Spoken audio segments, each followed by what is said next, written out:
नाज़रीन बुलेटिन के अॻिते वधाईंदे तव्हांखे ख़बर ॾियूं त पार्लियामेंट में स्पीकर जी गैर हाज़ुरी सबबि तहरीक इंसाफ़ जे क़ौमी असेंबली मेंबरनि पारां स्पीकर जे घर वञण जो फ़ैसिलो कयो वियो आहे। तव्हांखे ॿुधायो त तहरीक इंसाफ़ जा क़ौमी असेंबली जा समूरा मेंबर गॾिजी क़ौमी असेंबली जे स्पीकर जी राइशगाह ते वेंदा।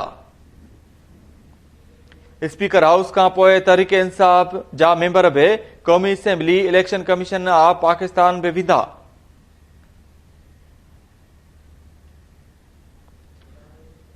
अवांखे अपडेट कयूं त तहरीक इंसाफ़ जा क़ौमी असेंबली मेंबर पंहिंजी इस्तीफ़ा जी वापसी बाबति चीफ इलेक्शन कमिश्नर खे आगाह कंदा।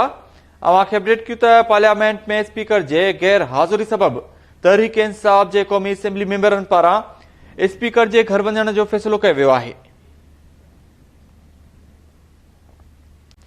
तहरीक इंसाफ़ जा क़ौमी असेंबली जा समूरा मेंबर गॾिजी क़ौमी असेंबली जे स्पीकर जी राइशगाह ते वेंदा।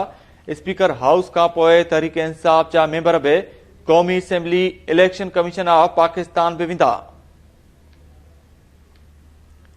अवांखे अपडेट कयूं त तहरीक इंसाफ़ जा क़ौमी असेंबली मेंबर पंहिंजी इस्तीफ़ा जी वापसी बाबति चीफ इलेक्शन कमिश्नर खे आगाह कंदा।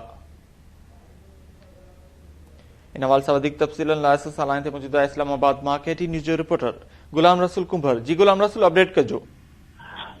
जी इस्तीफ़ाऊं वापस वठण जो ऐलान कंदड़ जेके PTI जा MNAs आहिनि उहो कुझु देरि पहिरीं पार्लियामेंट हाउस पहुता हुआ, पर पार्लियामेंट हाउस में हिन वक़्तु स्पीकर क़ौमी असेंबली मौजूदु न आहे। काल राति ई जेको स्पीकर तरफ़ां ॼाणायो वियो हो त असेंबली सेक्रेटरीट में बिजली जे मरम्मत जे सिलसिले में पार्लियामेंट हाउस 3 ॾींहंनि लाइ बंदि हूंदो, त उनखां पोइ स्पीकर क़ौमी असेंबली जी गैर मौजूदगी जे करे मेंबरनि तरफ़ां इहो फ़ैसिलो कयो आहे। समूरा मेंबर जेके आहिनि उहे क़ौमी असेंबली स्पीकर जी रिहाइशगाह वेंदा ऐं उते उन सां गॾोगॾु क़ौमी असेंबली मां हू इलेक्शन कमीशन ऑफ पाकिस्तान वेंदा। तहरीक इंसाफ़ जा मेंबर जेके आहिनि चीफ इलेक्शन कमिश्नर सां मुलाक़ात कंदा, पंहिंजी इस्तीफ़ाउनि जी वापसी जे बाबति जेको आहे खेसि आगाही ॾींदा। जी वॾी महिरबानी अपडेट करण लाइ गुलाम रसूल कुंभर।